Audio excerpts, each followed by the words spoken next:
Ladies and gentlemen, today I show you how to build some twisted coasters. As always, let's waste no more time. Let's get right into it.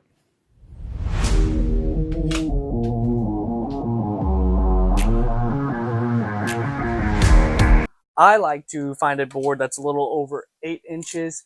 That allows me to double up the amount I'm going to make. Ideally, for utilizing as much material as you can in your build, I like to find a board that's 1 inch thick, and then I will be able to rip these in half to, again, double the amount I can make. First step would be to cut these boards down on the table saw. So we did have this walnut board measured back there at 8¼ inches. So I cut this down to 4 1/8, 4 1/8 real quick on the table saw. Now the other board we have is maple. This is actually a scrap piece of maple I had off a tabletop I did just a little bit ago. We want strips of this to be able to go throughout our walnut coasters. Typically, when trying to rip out little sections of a piece of wood like this, you'll want it to be cut on the outside instead of trying to fit a little thin strip here. I like to measure. That's how thick our board is. Go ahead and lock in place. Now that we know the width of our board is 2 1/4, you would think just move it down 1/8 inch will give us an 1/8 inch offcut. You have to remember the table saw blade is an 1/8 inch itself. So you need an 1/8 inch of blade and then another 1/8 inch for the offcut. Here's our 1/8 inch offcut. What we want to check with this is that it can bend, obviously without breaking. Hold on, wait. Sorry, I have to stop the video there. As you'll find out here in a minute, we're going to need a 1/16 of an inch, not an 1/8 of an inch. So if you're following along, go ahead and cut yours down a little smaller. All right, let's get back to it. But we're going to need to bend through the curves we're going to cut in the walnut. The idea is to have 2 of these strips going through each of these walnuts. They're actually going to be curved and going through each other. We'll show you how to do that when I get there.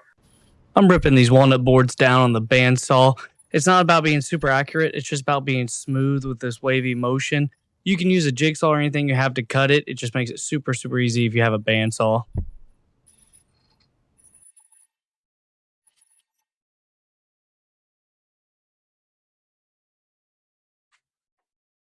Well, the test fit didn't go very well. So it looks like 1/8 inch is too big. But I do have one here cut at a 1/16. And that looks to be our number. That gives us enough flexibility and still enough thickness for it to show the style. Now for the glue up, check this out. I'm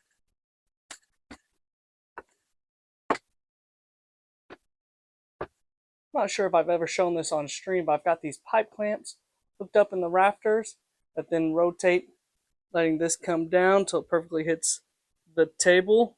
Allows me to easily clamp things up.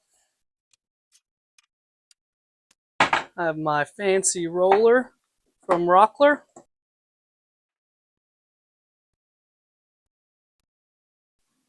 Now we'll stack all of these into here.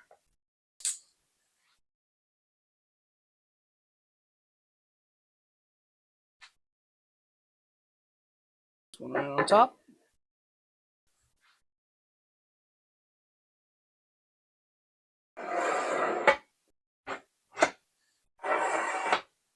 I keep a couple of these lying around. They just have tape across the top so the glue doesn't stick.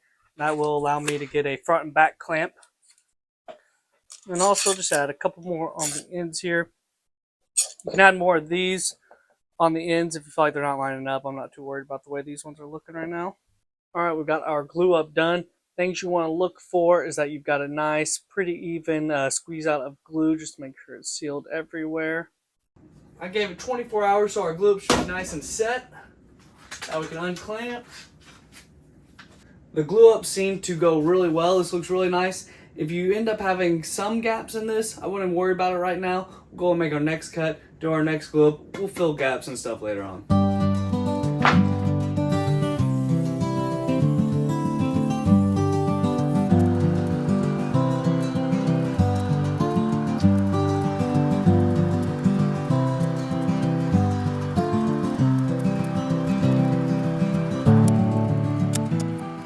Go ahead and get eye level with it. Check, make sure there's no gaps. I actually did have to just reclamp all this. After I checked, there were a couple gaps between this bottom board, and that was because my board on the edge, you can see if the board on the edge isn't lined up, if it shifts, then you know for a fact all of these little curves aren't going to line up correctly, so there'll be gaps. So once I saw that, I realized I had to redo it. We'll speed through this glue up since I think you've got the idea now. But this brings in the purple heart, which really sets this whole thing to the next level. We're just going to get a straight rip of this, and we're going to run it about 3/4 through the board is where I'll cut our line, and then we'll glue it up in there.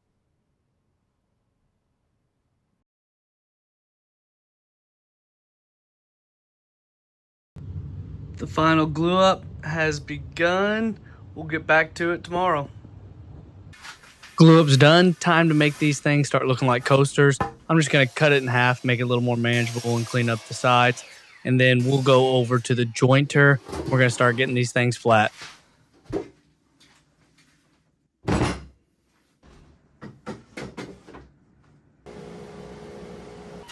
It's pretty obvious that you use the jointer to get one side flat, but something people forget, and I'm here to remind you, is that you want to get one edge flat too. You want to get a perfect 90. Also, remember which edge you flatten as we go through this flattening process. Knowing that edge is very, very important. Ensuring that flat edge is down, I'm going to go ahead and clean up the face of this board. Just save some time when it goes to planing it.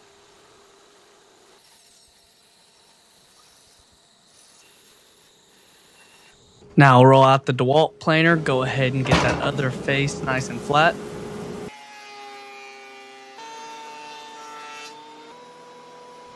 With both sides now flat, I can put that straight edge down on the bandsaw and rip this to go ahead and get us 2 sets of coasters.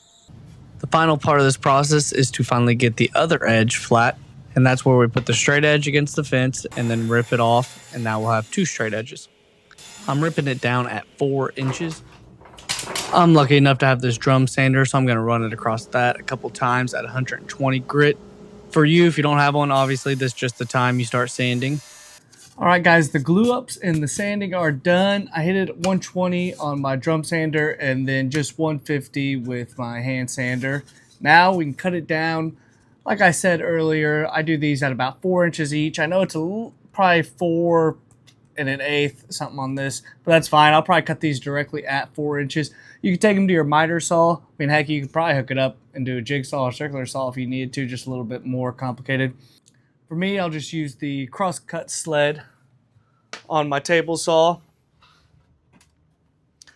If you don't have one of these, you definitely want to build it. I do have video somewhere on my channel, but you don't even have to use my video. You can use anybody's video. They're all pretty decent.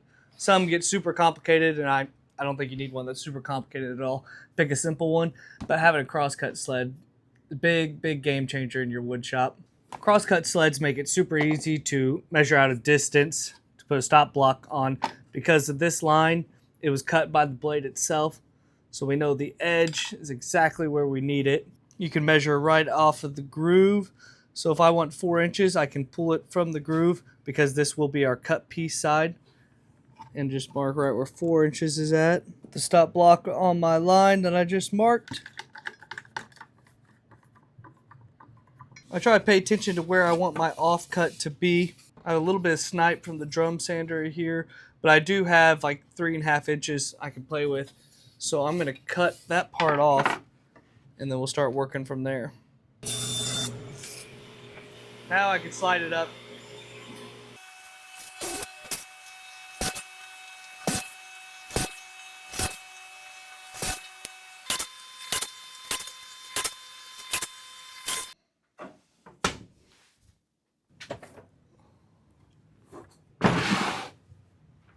I'm not sponsored or anything by Skill, but if you're a new woodworker trying to get into finding a router table, there's no doubt that this is by far the best deal. It comes with the router, the table, obviously, a few attachments and stuff. I think it's usually running about $160, maybe even cheaper now. I haven't really looked, but I'll try to put it in the description if you guys want it. Definitely worth it, especially if you don't have a router. I'd buy this, comes with the router, get the best of both worlds. With my coasters right now, at least, I'm really loving this straight 45 bit. Always try to tighten the chuck a little bit, then pull the router bit up just an 1/8 inch or so. You just don't want it sitting on the very base of the router opening. See if one side you'd want to be the top compared to the other. This one looks good on both sides, really. Put the side you want to be the top face down for this cut. You'll see whenever I'm doing this, I'm making multiple passes. That's because you're not going to always get a clean cut on the first time. I like to go around a couple times, and occasionally the first time will burn. If you go around a couple more times, a lot of times you'll knock that right off. After some YouTube magic and a tight back, we are all done with those. I did see a couple as I went through that just didn't have a perfect glue up. So I'm going to go through and put a little bit of filler in there. For the wood filler, you can pretty much use anything, the old sawdust and glue trick. I don't know, any Minwax wood filler you may have. I always just carry a little bit of this Rubio on hand. We got dark, which would be walnut, light, which is pretty much your maple.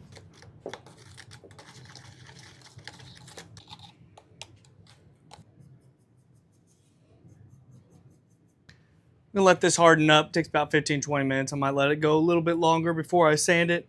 I only had about 5 of them due here, which is pretty good, which means for the other 30 I have, I'm gonna go ahead and start to move on to the next one of the most important processes, which is putting my logo on it. Usually I like to put my logo right in the middle of the back for the coasters. You can use a branding iron if you have one. I found I don't really like using it just because I do brand it. You obviously have to sand after branding, and it can cause the bombs to get pretty uneven if the branding didn't work exactly the way you want. Different temperatures as you go through here, it'll lose heat. Fortunately for me, I have that new laser, 40 watts Xtool S1. If you guys want to get it, I'll put it in the description. It's a total game changer. I love it, but it is expensive, so I understand if you don't have one. But if you have the means and have the opportunity, I definitely recommend getting one. The one very cool thing about this new upgrade that they have on their laser is I can put these in there, tag it to put my logo on each of them, and it'll go to each of them, put it exactly where I want it. Before, it definitely didn't have that option, and you honestly kind of have trouble getting it in the middle on the old lasers. Now it takes a picture and knows exactly where it's at. It's pretty cool.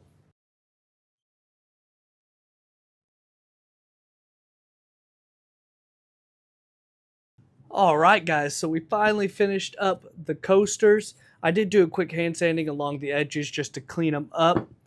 Now we're going to go over my finishing station that I use. First thing is going to be these strips of wood with brad nails in them. These are super, super helpful, especially if you're doing a lacquer or polyurethane. You know, it's a nightmare to try to set your workpiece down. So these will allow you to put a coat on, set your workpiece on them, so it's minimal amount of touching to any surface you put a coat on. Also here I have my buffer, just Craftsman buffer 10-inch. You can use a buffing pad on your orbital sander, so you don't need one of these, but since I have it, I'm going to use it. And the reason we have this out here is because the finish today is going to be Rubio Monocoat. I usually with my coasters use lacquer, polyurethane, or even butcher block. This time I want to try the Rubio, mainly because it's so easy. One coat, wipe off, and be done. The lacquer is probably my favorite of all the other ones I've used for coasters, but it's just a nightmare to put a coat on, sand it, put a coat on, sand it. If you are curious, like and subscribe because I do have a video coming soon where I'm going to put Rubio Monocoat versus lacquer versus polyurethane versus some type of oil, and we're going to really put it to the test, and we'll see which one's the best.